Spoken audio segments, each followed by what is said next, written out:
Hello friends, मेरा नाम है मुकेश और स्वागत है आपका रैम्प कंप्यूटर्स की ऑनलाइन क्लासेस में। आज हम लोग जिस टॉपिक पे बात करने वाले हैं वो है केस कंट्रोल। हमने पढ़ा है कि सी या सी प्लस प्लस के अंदर 3 तरह के कंट्रोल स्टेटमेंट्स होते हैं। पहला सिलेक्शन कंट्रोल, दूसरा केस कंट्रोल और तीसरा होता है लूप कंट्रोल। तो हम लोग आज सेकंड ऑप्शन जो अपना केस कंट्रोल है उसके बारे में पढ़ने वाले हैं। केस कंट्रोल यानी कि स्विच केस। केस कंट्रोल क्या काम आता है, केस कंट्रोल क्या होता है, एक बार इसकी डेफिनेशन लिख लें। क्या काम आता है case control? It is used to compare integer expression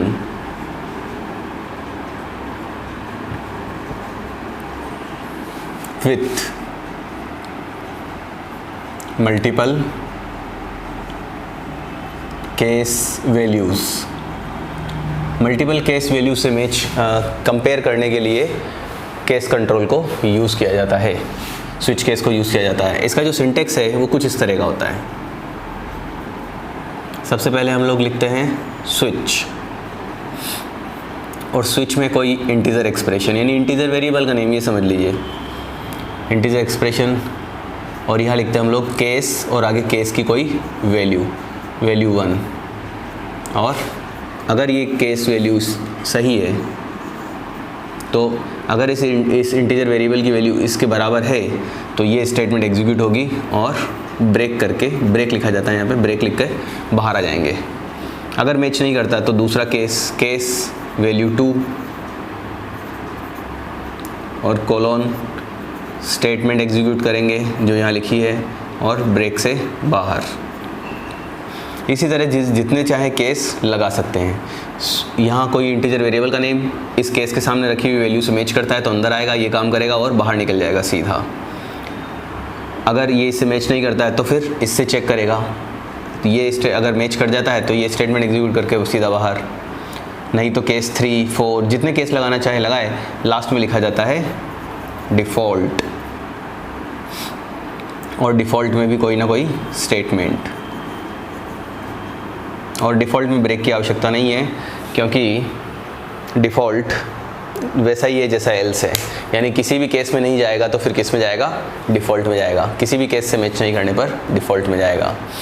तो वापस एक बार ध्यान से देख लीजिए, स्विच केस में क्या होता है। स्विच के अंदर यहाँ किसी वेरिएबल का नेम आएगा, ये वेरिएबल इस वैल्यू से मैच करता है, दोनों की वैल्यू इक्वल है तो ये स्टेटमेंट एग्जीक्यूट करके सीधा बाहर निकल जाएगा, सीधा बाहर इस प्रोग्राम से। और अगर ये मैच नहीं करता है तो अंदर नहीं आएगा। फिर क्या करेगा? दूसरे ये वाली वैल्यू इससे मैच करेगी, अगर ये सही है तो ये स्टेटमेंट एग्जीक्यूट करके सीधा बाहर।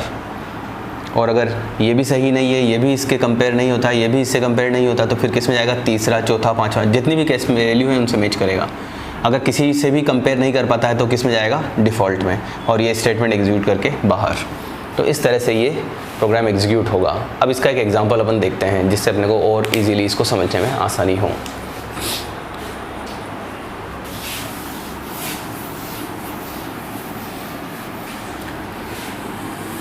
स्विच केस को यूज़ करने के लिए एक एग्जांपल है।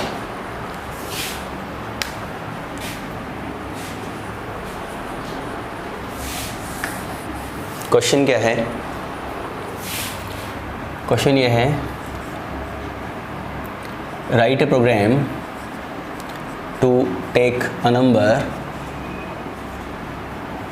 Write a program to take a number between 1, 2, 3 and print in words। एक नंबर लो 1 से लेके 3 के बीच में और उसे शब्दों में प्रिंट करना है, यानी कि यूज़र आपको 1 एंटर कर सकता है, 2 एंटर कर सकता है या फिर 3। अगर यूज़र ने 1 एंटर किया तो स्क्रीन पे क्या प्रिंट होना चाहिए? 1। 2 एंटर करे तो स्क्रीन पे क्या लिखा होना चाहिए? 2। या 3 एंटर करे तो 3, या 1, 2, 3 के अलावा कोई और नंबर आएगा तो हाँ स्क्रीन पे क्या प्रिंट होना चाहिए? इनवैलिड नंबर या आउट ऑफ रेंज, कुछ इस तरह का। तो वो कैसे बनेगा?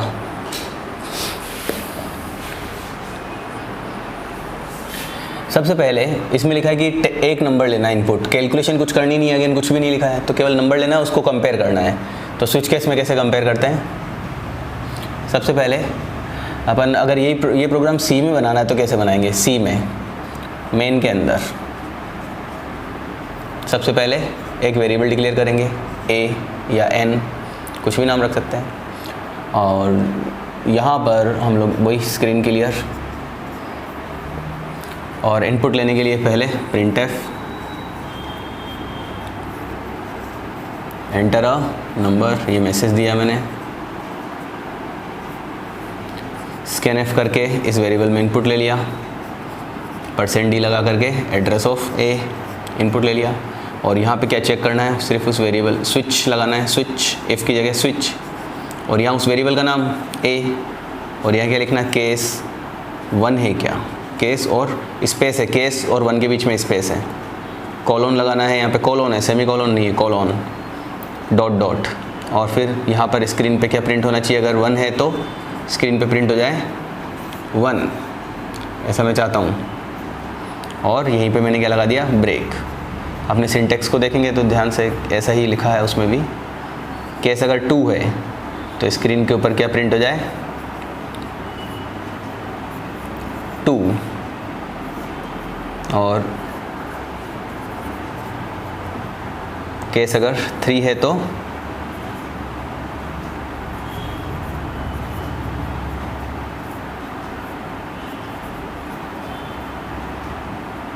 थ्री प्रिंट हो जाए, ब्रेक।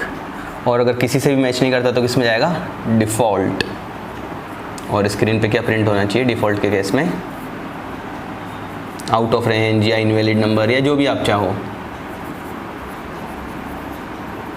और डिफ़ॉल्ट में ब्रेक नहीं लगाते क्योंकि डिफ़ॉल्ट के बाद तो उसको सीधा बाहर ही आना है, और ये मैंने स्विच का क्लोज़ किया, यहाँ गेट ch लगाना चाहें तो गेट ch लगा दिया, और ये बंद कर दिया।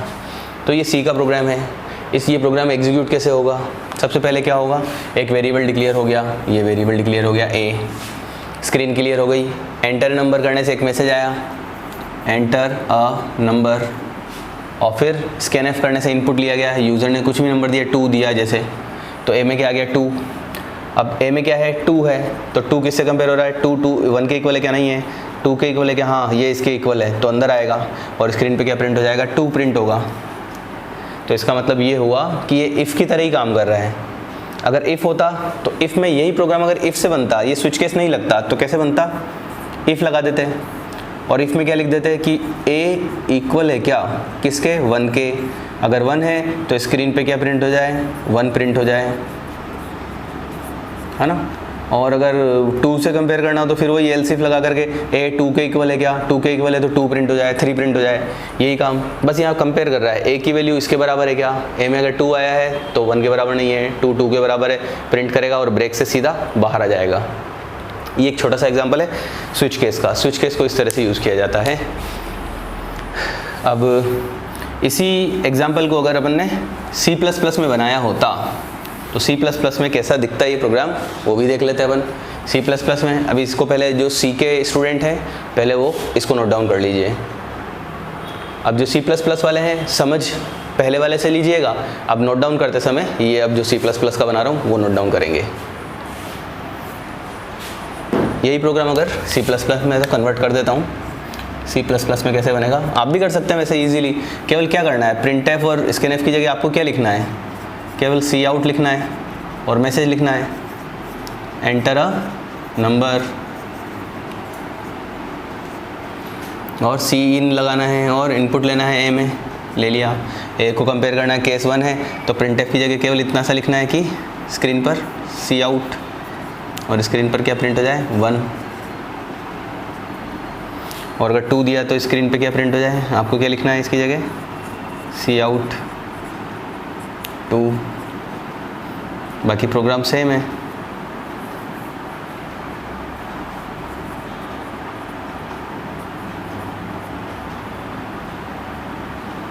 और इस तरह से ये प्रोग्राम हमने स्विच केस के थ्रू बनाया है।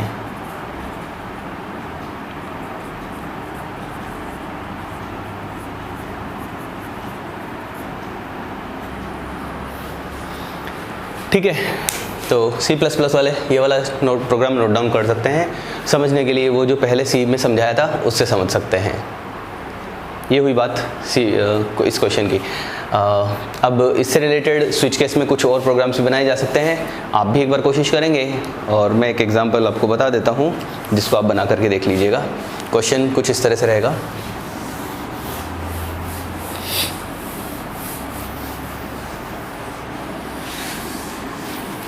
केस कंट्रोल का एक प्रोग्राम आपको बनाना है और वो क्वेश्चन ये है,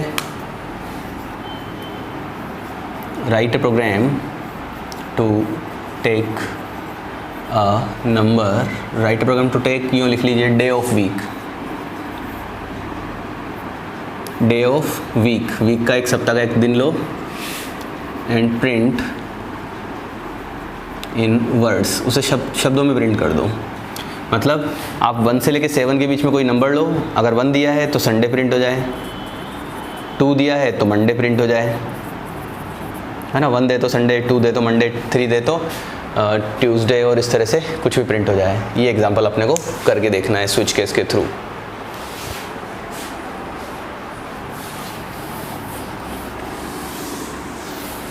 तो आज के लिए स्विच केस में इतना काफ़ी है। नेक्स्ट क्लास में मिलेंगे। Thank you.